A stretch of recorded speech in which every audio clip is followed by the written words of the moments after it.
नमस्कार दोस्तों, मैं डॉक्टर सुप्रियो दत्ता। आप सभी का फिर से एक बार बहुत बहुत स्वागत है मेरा इस YouTube channel homeo care tips पे। दोस्तों, आज हम लोग एक बहुत ही सेंसिटिव और एक बहुत ही इंपॉर्टेंट टॉपिक का ऊपर बात करने वाले हैं कि एक नॉर्मल पुरुष का अंदर उसका लिंग का साइज आफ्टर इरेक्शन कितना होना चाहिए, 3 इंच, 4 इंच, 5 इंच, 6 इंच या कुछ और इस सवाल को लेकर यंग जनरेशन बहुत ही ज्यादा भटके हुए रहते हैं, बहुत ही ज्यादा चिंतित रहते हैं कि मेरा लिंग का साइज आफ्टर इरेक्शन नॉर्मल आता है या नहीं, क्योंकि हमारे पास इन टॉपिक के रिगार्डिंग कोई प्रॉपर आइडिया नहीं होती है। क्योंकि फॉरेन कंट्रीज की तरह हमारे यहाँ सेक्स एजुकेशन बच्चों को नहीं दी जाती है, क्योंकि हमारे जो इंडियन कल्चर है वहाँ इन टॉपिक्स को ज्यादा प्रिविलेज नहीं दिया गया है। इसके ऊपर बात करना यानी एक अनसोशल, एक अनकल्चर कैरेक्टर का प्रमाण देने लायक होता है। बट यूट्यूब जैसा प्लेटफॉर्म बनने का बाद कुछ लोग बात करते भी है तो वो लोग अपने फायदे का बात करता है। बहुत कम ही ऐसा चैनल है, बहुत कम ही ऐसा लोग है जो आपको प्रॉपर आइडिया देते हैं किसी चीज के रिगार्डिंग। मैं ऐसा इसलिए कह रहा हूं क्योंकि एक कैटेगरी के डॉक्टर या एक्सपर्ट या यूट्यूबर जो भी आप कह लीजिए, वो लोग ये बताते हैं कि इरेक्शन के बाद 2 से 2.5 इंच का लिंक अगर किसी में है तो ये पूरी तरह से नॉर्मल है। और उसी जगह पर आपको एक कैटेगरी और मिल जाएंगे जो आपको ये बताते हुए मिलेंगे कि 5 इंच का लिंक भी जो है ये सफिशिएंट नहीं है, ये एबनॉर्मल है। तो आप कौन सा कैटेगरी का ऊपर यकीन करेंगे, उस पर जो 2 से 2.5 इंच वाले लिंक को भी नॉर्मल कहता है या फिर उस कैटेगरी वाले के ऊपर जो 5 इंच का लिंक को भी एबनॉर्मल कहता है? दोस्तों, इस टॉपिक के ऊपर वीडियो बनाने का फिलहाल तो मेरा कोई इंटेंशन नहीं था, क्योंकि बहुत सारी इंपॉर्टेंट टॉपिक के ऊपर वीडियो पेंडिंग पड़ा हुआ है,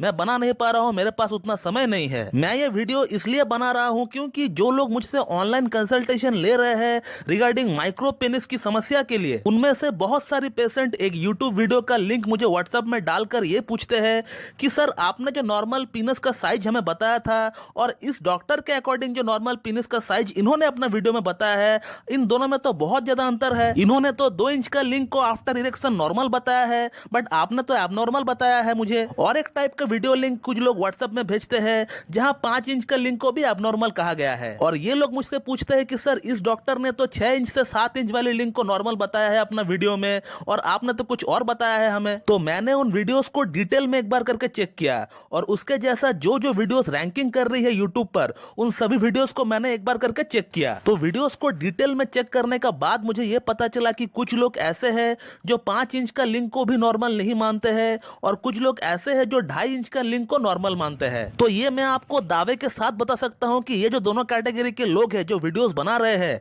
ये अपने अपने फायदे के बारे में सोच रहे हैं। वो कैसे, मैं आपको आगे बताने वाला हूं, आप भी थोड़ा इस बात को ध्यान से सोचिएगा, क्रॉस चेक कीजिएगा, आपको ही पता चल जाएगा। पहले बात करते हैं उस कैटेगरी वालों की जो 2 से 2.5 इंच का लिंक को नॉर्मल बताते हैं। ये लोग जो है अपना वीडियो में ये तर्क देते हैं कि WHO यानी वर्ल्ड हेल्थ ऑर्गेनाइजेशन ने तो ये बताया है कि 2.5 इंच का लिंक से भी आप बच्चा पैदा कर सकते हो, तो इन लोगों ने यही सोच लिया कि 2.5 इंच का लिंक जो है ये नॉर्मल है, क्योंकि 2.5 इंच का लिंक से बच्चा पैदा किया जा सकता है। लेकिन दोस्तों, बच्चा पैदा करने का साथ सेक्स सेटिस्फेक्शन का कोई लेना देना नहीं है। इसका मतलब ऐसा बिल्कुल भी नहीं है कि आपका पार्टनर आपसे सेटिस्फाइड है। बच्चा पैदा का साथ सेक्स सेटिस्फेक्शन का कोई लेना देना नहीं है दोस्तों। महिलाओं को सेटिस्फेक्शन 3 जगहों से मिलता है। जैसा पुरुषों के लिए जब वीर्य डिस्चार्ज होता है तो सेटिस्फेक्शन मिलता है, तो सिमिलरली महिलाओं को 3 जगहों से सेटिस्फेक्शन मिलता है।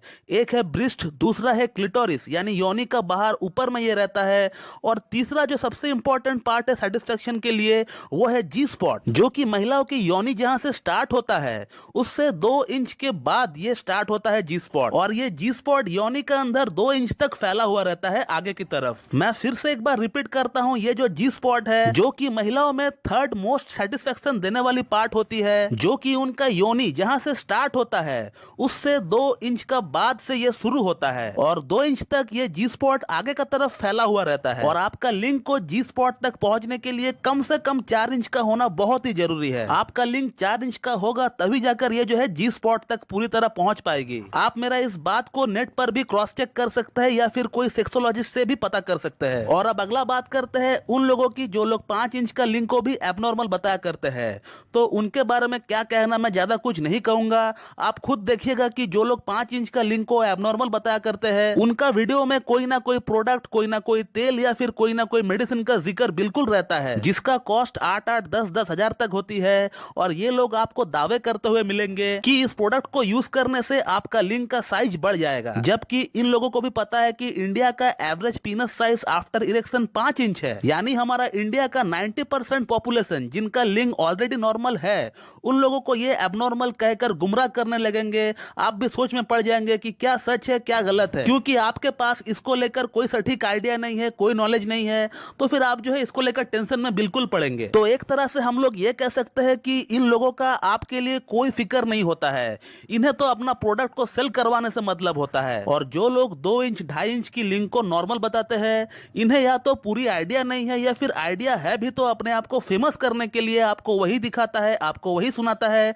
जो आप देखना चाहते हो, जो आप सुनना चाहते हो, जिसे देखने के बाद सुनने के बाद आपका मन एकदम प्रसन्न हो जाए और आप उनका फैन हो जाओ, उनका चैनल आप सब्सक्राइब कर लो, उनको एज ए आइडल की तरह आप मानने लगो।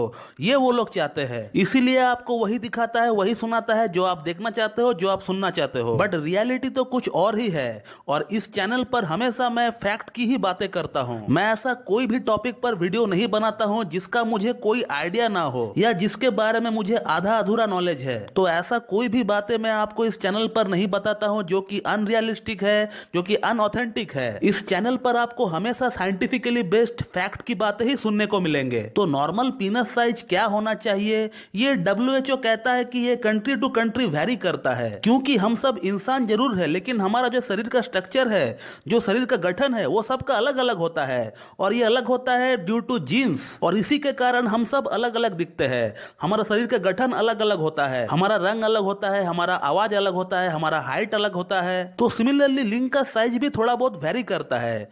तो इसीलिए अलग अलग कंट्री अपना अलग अलग सर्वे निकालती है, इससे एवरेज पीनस साइज क्या है उस कंट्री का ये पता चलता है। इंडिया की अगर एवरेज पीनस साइज की अगर बात करें तो 5 इंच से लेकर 5.5 इंच तक इंडिया का एवरेज पीनस साइज है। और ये पीनस साइज कितना होना चाहिए ये हाइट पर भी डिपेंड करता है। बट फिर भी अगर किसी पुरुष का लिंग का साइज आफ्टर इरेक्शन 4 इंच तक आ रहा है तो इसे हम लोग नॉर्मल पीनस साइज कह सकते हैं। आपका लिंग फीमेल की योनि के अंदर जो जी स्पॉट होती है वहां तक बड़ी आसानी से पहुंच पाएगा और आपका फीमेल पार्टनर को सेटिस्फेक्शन भी मिल पाएगा। तो 4 इंच का लिंग को हम लोग बिल्कुल नॉर्मल कह सकते हैं, लेकिन 2 इंच 2.5 इंच 3 इंच या फिर 3.5 इंच का लिंग को हम लोग नॉर्मल नहीं कह सकते हैं। तो इसके लिए आपको ट्रीटमेंट लेना चाहिए। अब आप कहां से ट्रीटमेंट लेंगे ये आपका मैटर है। बट बीइंग ए होम्योपैथ मैं होम्योपैथी के बारे में बता सकता हूं कि कितना अच्छा सक्सेस रेशियो मिलता है माइक्रो पेनिस की ट्रीटमेंट के लिए होम्योपैथी में। हम लोग इस केस में पेशेंट को कॉन्स्टिट्यूशनल ट्रीटमेंट प्रोवाइड करते हैं जिसका बहुत ही बढ़िया रिजल्ट हम लोगों को देखने को मिलता है। 4 से 5 महीने का भीतर ही काफी अच्छा इंप्रूवमेंट देखने को मिलता है माइक्रो पेनिस की केस में अगर कोई होम्योपैथिक ट्रीटमेंट को अप्रोच करता है तो, और वो भी विदाउट एनी साइड इफेक्ट। तो दोस्तों मेरा ख्याल से मैं आप लोगों का कंफ्यूजन दूर कर पाया हूं इस वीडियो का माध्यम से। अगर आप लोगों को ये वीडियो अच्छी लगती है तो एक लाइक जरूर कर दीजिएगा और साथ ही साथ मेरे चैनल को सब्सक्राइब कर दीजिएगा और बेल आइकन को दबाना बिल्कुल भी ना भूलो दोस्तों। So thank you very much and have a good day.